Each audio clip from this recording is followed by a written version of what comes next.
And good evening, everybody, and welcome to another edition of the Cardi's Furniture and Mattresses Extra Point Show. From Cardi's Furniture and Mattresses here in South Attleboro, I'm your host, Scott Cordishi. Glad you could join us. We are joined tonight. That loud roar you just heard was the LaSalle Academy Rams are in the house. Let's hear it, fellas. Let's go.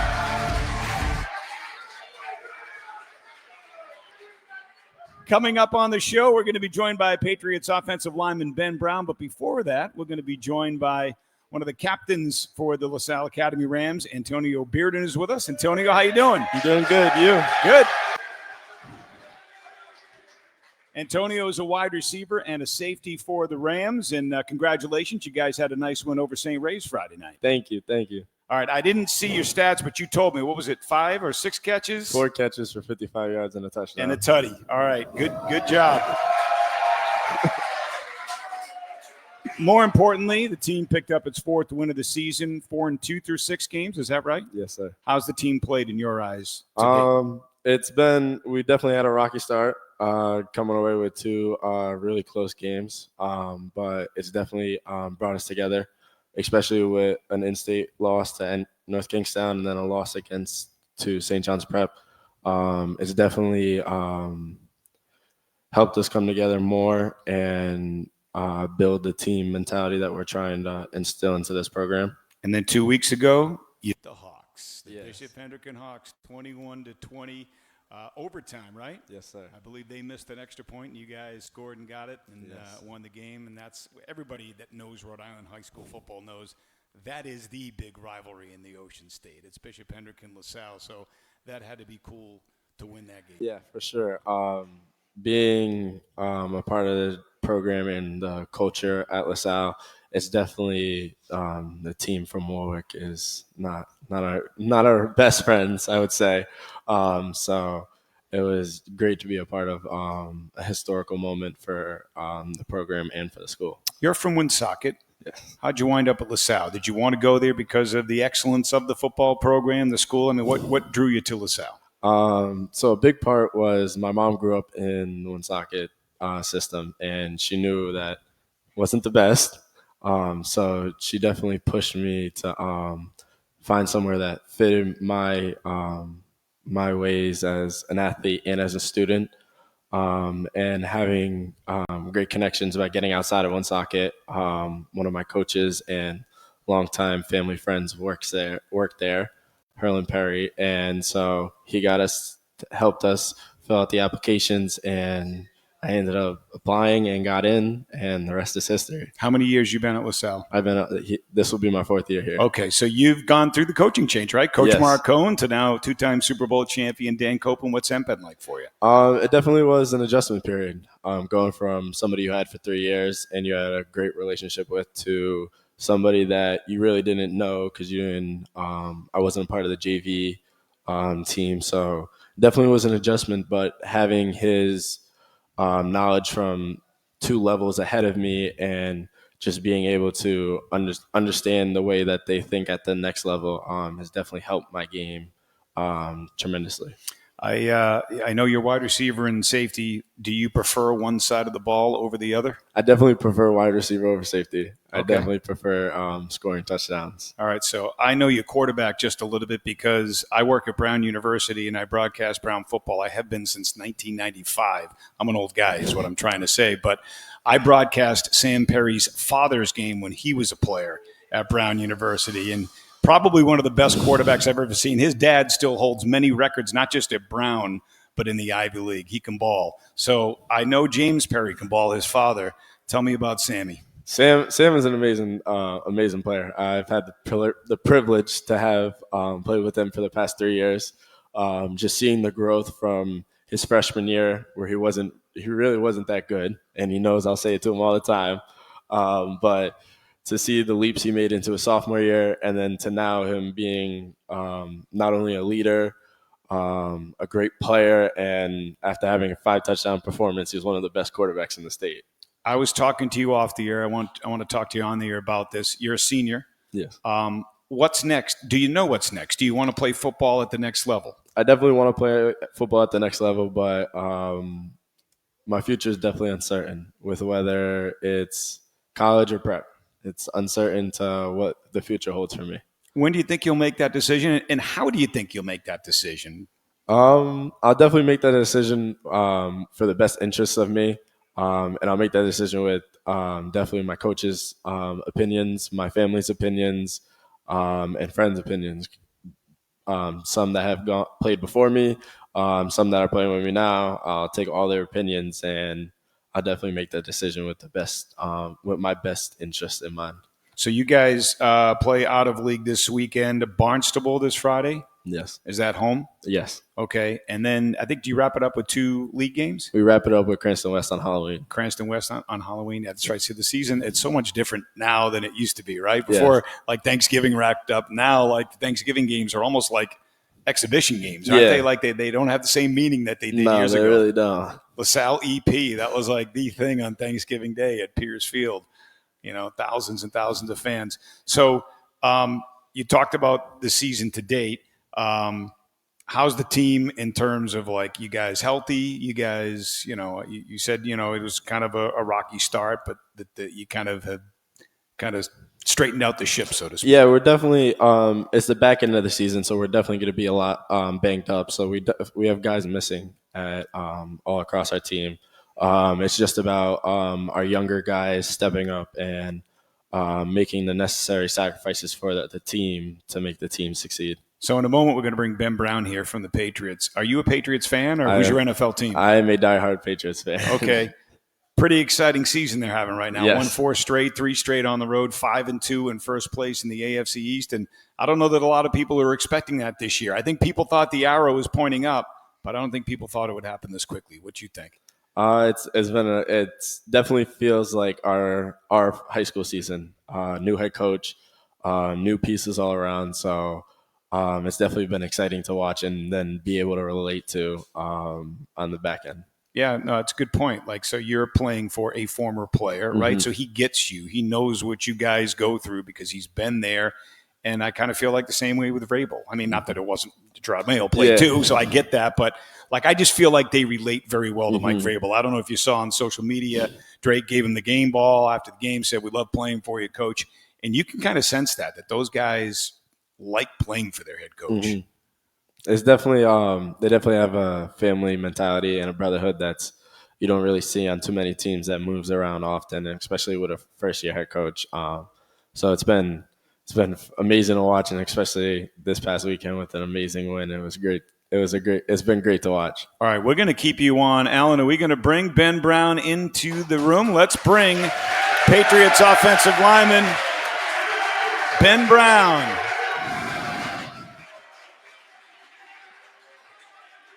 All right. Nice to meet you. Thank you. Ben, how you doing? Scott Cordishi, nice to meet you. Have a seat. Ole Miss Rebel, Ben Brown, a New England Patriot, joining us on the set. Thank you for having me. Ben, thanks for stopping by. Appreciate it, and congratulations on another win. You guys are playing well right now. Yeah, thank you so much. It's been exciting to be able to play the way that we've been playing, but we also understand that it's a quick turnaround every single week, and a new opponent every single week, and a new challenge every single week. But we're excited, and we look forward to keep playing the way that we've been playing. So, I mean, to me, I think a big part of the turnaround for the Patriots organization has been the play of you guys up front, the offensive line. I think you guys have, really kind of solidified something up there. And, obviously a guy like Will Campbell, you used the number 4 pick overall in the draft. I think you got a great O-line coach in Doug Moreau. Maybe you could talk about that, a guy that's had head coaching experience at college and the pro level. But just talk about the offensive line, because that has been an area that has been a little bit up and down for the Patriots in recent years, and I feel like it's settled down this year. Yeah, and I think that that's a credit to a lot of different things. I think that Josh's system that we run is very offensive line friendly, and I also think, too, when you have a quarterback like Drake back there commanding the offense, I think that really helps us out on the offensive line play because we know exactly where he is, and we know exactly how his play style and demeanor is as well. So I think that helps us out in the way that he can also extend plays and use his legs to get a first down if we need it, or use his arm to get a touchdown if we need it. So that's very exciting for us. I mean, that's a good point too, right? Because if things do break down or somebody does get through, he has the athleticism and the ability to make plays with his legs, where otherwise, if you have maybe a less mobile quarterback, you might be taking a sack or he might be getting rid of the football. Instead, he turns a lot of those into positive plays. Yeah, absolutely. He's a special quarterback, man, and it's a whole lot of fun being able to block for him and to play for someone who's so talented and also someone who's very humble too and a great teammate. And we all love Drake in that building, and we know that he's a special player. Seems like you guys like your head coach a lot too. I know Drake presented in the game ball after the win in Tennessee yesterday, and he said, "We love playing for you, Coach." What's it been like playing for Mike Vrabel? It's been awesome. He really has instilled into us a strong identity and has really allowed us to play free and to play fast and to play for each other, especially. And I think that's evident that that we have been playing more for one another. And having a coach like Coach Vrabel is just so great because he is such a player's coach. And he demands our best every single day, and he has the respect of everyone in that building. Antonio is a senior wide receiver and safety for LaSalle. His teammates are here tonight. Let's go. All right, Antonio, you got any questions for Ben? What is it like playing for a former legend in your organization? Man, it's something special. If you're playing for a coach like that, he has a lot of experience, and it's someone that has seen the good side and the bad side and has been playing for multiple years, and that's someone who has a lot of knowledge of the game. Because when I first came to the NFL, the knowledge that you have from college football is totally different from the NFL. It's a different game, same as high school to college. And having a coach like Coach Vrabel coach us, he always talks about fundamentals, and he always talks about game plan specific scenarios that might come up. And I feel like my knowledge has just grown so much having a coach like him. You got more questions for him? Yeah. Do you think it's more important for a team to be connected or to, I guess, play for themselves? Well, definitely you want a team that's connected. And I'll tell you why. If you have a team of individuals, guys that want to play for themselves, you will not be as good as a collective bunch of guys that are playing for one another, because there's nothing like being able to play beside your brother when it's the fourth quarter. You need a touchdown to win the game. You're down. It's a loud, hostile environment. If you're playing beside a guy who's only playing for himself, how can you trust him in order to get that first down? How can you trust the defense to get the sack or the interception or the turnover they need? You need to have that brotherhood and that camaraderie, and that comes from building a group of guys that have trust with one another because they've been through all the same hard things that you've been through, and that is what ultimately helps you win games more than talent every single time. So, Antonio, that's a great question. And if you don't mind, I want to follow up on that. It's the old chicken or the egg theory, which came first, right? So does having great chemistry promote winning, or is it winning that creates the great chemistry? Well, I'll say this, everyone needs to have great players, right? Every team, in order for you to be successful, you need to have great players. However, you're only strong as your weakest link, right? So if you have guys that are selfish and will not necessarily put the team first when the game is on the line, that's the difference between being a good versus a great team. Yeah. So Antonio told us before you came in, he's kind of contemplating what he's going to do after he graduates from LaSalle next spring. He's got options. He has a few offers to go play college football right away, or he might go to prep school. I'm sure you were in a similar situation coming out of high school. He probably had a lot of offers, but take him through that process of what he's about to go through in terms of, deciding where to go to school and, pursuing a career in your sport. Yeah, sure. I mean, college is a totally different world. And what I can tell you right now is to enjoy these moments that you have right now, because there's nothing like high school football. I mean, look at all your boys out there that are here supporting you tonight. Yep. This is truly a brotherhood that you've got. And these relations these guys right here, these are relationships that will last you a lifetime. And these guys right here they'll be the first ones cheering you on to whatever school that you go to. So understand that. But once you go to college, understand that it's totally on you, whatever you do. So whether that's you want to go to prep school or a 4-year university, that's your decision. Whether you want the type of player that you want to be is totally dependent on you. You won't be, with your parents anymore or have the same coaches that you have right now. Like, it'll be different, and all the responsibility will solely be on you now. And so it's up to you to decide what kind of player you want to be. Mm-hmm. So I'd say that's one of the bigger differences of college versus high school. Ben, you played in what I think is traditionally year in and year out the best conference in college football, the SEC. You went to Ole Miss. What I didn't realize until I read your bio was your dad, both of your grandfathers, and your uncle played at Ole Miss as well? Yep. So was there ever any doubt where you were going to college? Well, I tell you this, it was always a dream of mine to go to Ole Miss. Grew up in Mississippi, and hearing all the stories of my grandfathers, my dad, my uncle, and everyone else in my family that played, and I strongly wanted to join that fraternity of being able to play Ole Miss football. That was always a goal of mine. That was a dream of mine. But I knew that it was going to be hard, and it's not a guarantee either. And I grew up always with that goal in the back of my mind. I remember I played high school football with my brother my first 2 years and his last 2 years. And I remember we would just go work out at the gym at 10:30 at night on a Friday night in Mississippi. Now, granted, there's not that much to do in Mississippi, but the desire to do something like that was something I always wanted to do. And I was blessed to have that opportunity to go, and not everyone receives that opportunity, but I was fortunate enough to have that opportunity. So you were a tackle in college, but more of an interior lineman now, right? I was center guard, or I was center guard in college. Oh, you were? Okay. Yeah, For some reason, I thought you were No, tackle. it's okay. Okay.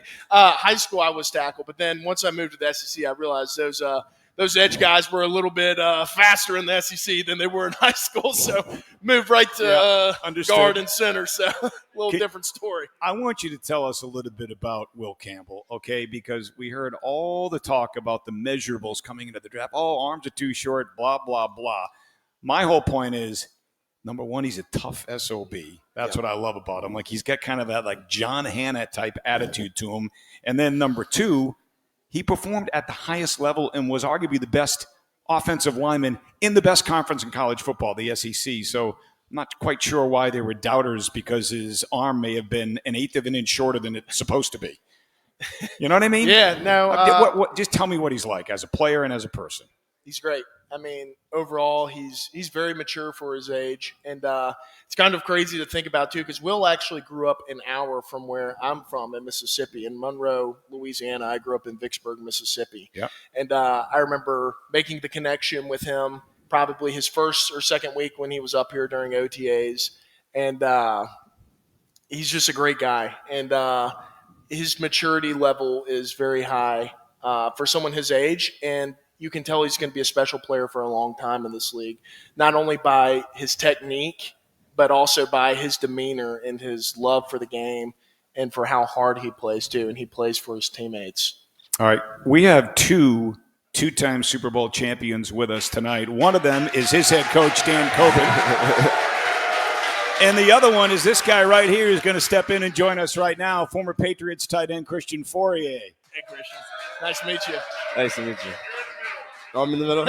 All right. Christian, how you doing? Yep, we'll put that on. Told you I was going to be the smallest. You hear me? We can hear you. Yeah, I got a gripe with your best player, Antonio. Like, I mean, I appreciate the question. Like, hey, what's it like to coach to be coached by such a legend? You are coached by a legend. That guy's a legend. What are we talking about? Right? I mean, I was laughing. I'm teasing you. I looked at Kobe. I'm like, does he know he's being coached by a legend right now? In his defense, I wasn't able to understand football when he played. Nobody that he is coaching is old enough to understand or remember when he played. And he played, and I was old when I met him. So anyways, hi. Hey, congratulations, dude. Thank You guys are rolling. They Right? are rolling, man. They're playing great. I mean, I predicted that. You said that Vrabel got the game ball, right? Yeah. Yeah. Did he cry? No, he didn't cry, but he definitely was touched. I'll say that. Well, what's the craziest thing he said to you so far? What's like if you can, like it's not like what's like the nuttiest, weirdest thing that he must have grabbed you like in the cafeteria or something like that and pulled you by your elbow and said like put the pads on and tried to act like he was a linebacker, right? Yeah. I'll try to keep it PG. Yeah, keep it PG. They're all old enough. But I think when it was pretty apparent quickly how driven Coach Vrabes is. Yeah. And I think that intensity first started when we were in OTAs and he would come into meetings and he'd sit in the back of the O-line room and he's spitting out questions for us like that. And we're having to answer questions to a play that we just learned 30 seconds ago. You know what I mean? But then also, too, I mean, he loves being with the O-line and the D-line. And then in practice, like sometimes he'll throw on like a dummy chest plays on him for you to strike him. And you think in the back of your mind, it's like, I'm about to hit my head coach. Like, what are we doing? But then, because I remember, I think once he came over to the O-line in the spring or maybe his training camp, I can't remember. And we were having to do like a redirection drill, like punch and pass, like a it's like a stunt, like that. Yeah. And I remember I punched him. And he was like, "Are you going to actually punch me or what?" And it was with a few more words, but yeah, most offensive line head coaches, I mean, they're Sean McVay, Kyle Shanahan, squirrely, little, or they're really old, right? So most guys are, except unless you had Robert Saleh as your coach, but most of them, don't get in there and try to mix it up. So these guys aren't old enough to probably remember what he was like. And I know he never played for him, but he reminds me a hell of a lot more of Vrabel, that is, of Bill Parcells than he does Bill Belichick. Like, he's got that biting sarcasm. He knows how to, kind of push the right buttons with his players. Yeah. Do you agree? I was never coached by him, to your point. Yep. But I think there's a lot of similarities with him and Bill as well. The sarcasm is so strong with Vrabel, it's almost annoying to the point where he's like, okay, I get passive aggressive, condescending. Okay, great, fine. Whatever, dude. Can you just be normal for a second? But the one thing I'll say about him, like, listen, there's going to be a lot of great things said about him. Like, he's real loyal, right? If you're in a dogfight, if you're in an alley, like, Vrabes ain't leaving. Yep. And I would say a lot of the guys that Cope's the same way, but they're all those guys, they're all wired the same way. And I think there's a reason why we were so successful. Highly competitive atmosphere, a great camaraderie, a brotherhood that grew and was developed naturally. And it was a kind of good quarterback. It kind of helped a little bit. But other than that, man, we were wired tight. Like these guys seem to be wired right now. Can I ask you this question? Because, as you know, your former head coach has been taking a lot of shots publicly for what's going on in his life with his girlfriend in North Carolina, all that stuff. Yet what I see, like I saw the video of Kendrick Bourne greeting him when they played at Cal this weekend, and like it was nothing but love and respect and admiration. I'm just curious from a player's perspective. When I say the words Bill Belichick, what do you think? Yeah, I have everybody has their own relationship and experience with Bill. Yep. I speak to mine, which is unique for me. I loved him. Listen, I was at a time I left Seattle. I left when I was looking for something specific. He offered it to me. I told him what I wanted specifically. Like I was like in my 30s, so I'm about to be done. And at first I remember telling him all this stuff. I was making all these demands basically, and we never talked about it for another 8 months. And then sure enough, the opportunity came up from something that I had to talk with him in February. And I was like, holy crap, this dude remembered this. And he kept his promise. I didn't practice coping. That was really the deal. I was like, I'm only practicing once a day. And like next thing I know, I showed up at practice on 2 days at Bryant University. And sure enough, the trainer said, like, you're down today. And I was like, why am I down? Like, Bill said you're not practicing today. You're only once a day. I was like, thank you, Jesus Christ. This is so great. Yeah, so I loved him. I respected him. I learned a lot from him. But that's me. Antonio, before we go, we're going to wrap things up. You have any questions for Christian? Uh-oh. What's it like to be a legend? I didn't mean it like that. I mean, tell him, Cope. I can't believe you guys don't have Dan Copen up here. Dan, I got a question for you. Give me a story about your coach. I asked Ben about his. Give me something. I want you to embarrass him. He thought I came here to buy a couch. Ben, I just rolled up here. He's like, wait, so what are you doing here? I was like, I'm buying a couch. Oh, there's a show going on. Give me something about, come on, somebody. I know you got careful, something. Antonio. You still got, he's eyeballing you now. Give me something. Give us something that we would appreciate. It's probably after my first touchdown of the season. Okay, what happened? I was celebrating. It was a 55-yard touchdown that Sam threw me. And I was celebrating probably 10 yards early. And I come onto the sideline, and the news camera caught me.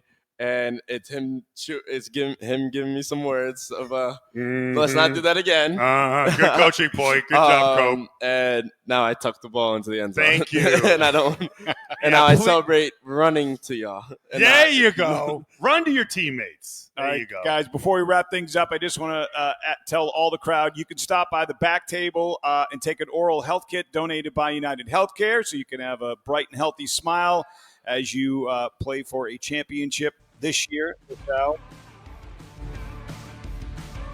Good to wear your mouth guards as well. Folks, that's going to do it. We are out of time. Ben, thank you. Christian, thank you. And Antonio, thank you. Thanks for having All right, me. that'll do it for the Cardi's Furniture and Mattresses Extra Point Show. My name is Scott Cordishi. Good night, everybody. See ya. Yo.